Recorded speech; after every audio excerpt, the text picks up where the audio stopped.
WhatsApp guys, welcome to my official Facebook page and YouTube channel. সকলকে স্বাগতম। আজকে আমার নতুন ব্লগ হেলমেটের ভিতরে আজকে ফার্স্ট কথা বলতেছি, জানি না পোস্ট করতে পারবো কি।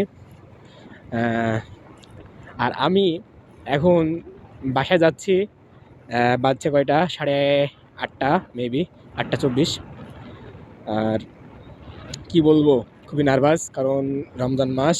অনেক কষ্ট হচ্ছে কয়েকদিন, কারণ বাড়ির কয়েকটা কাজ আছে যেগুলো মিস্ত্রি বিনা নিজে নিজেই সম্পূর্ণ করা হচ্ছে, আমি এবং আপা। আর আম্মু টুকটাক সাহায্য করতেছে, এই আর কি। তো আজকে ফার্স্ট ব্লগে আমি বেশি কিছু কথা বলতে পারবো না হয়তো, কারণ কথা বলা অনেক কষ্ট যদি কথা না বলা অভ্যাস থাকে। তো ফার্স্টে আমি কী করবো, আমাকে তারাবি নামাজ পড়তে হবে, যেহেতু রমজান মাস। তারাবি নামাজ পড়তে হবে, চলুন আমরা তারাবি নামাজ পড়ি। তারাবি নামাজ কোথায় পড়া যায়, কারণ সকল জায়গায় তারাবি নামাজ অলরেডি হয়ে গেছে।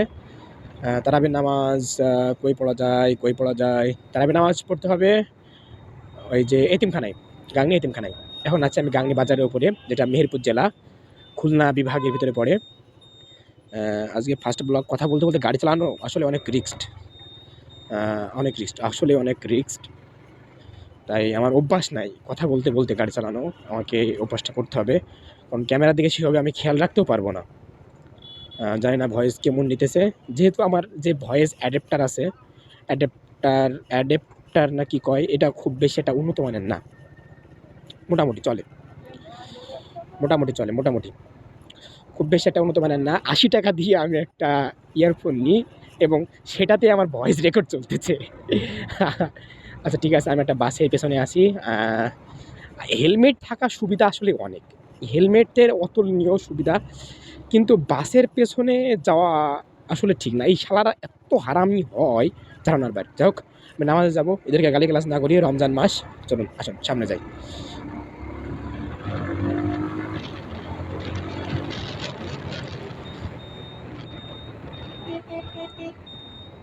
আমি হয়তো তারাবি কম পড়তে পারি, কম মানে খুবই কম পড়তে পারি, পড়বো না বললেই চলে।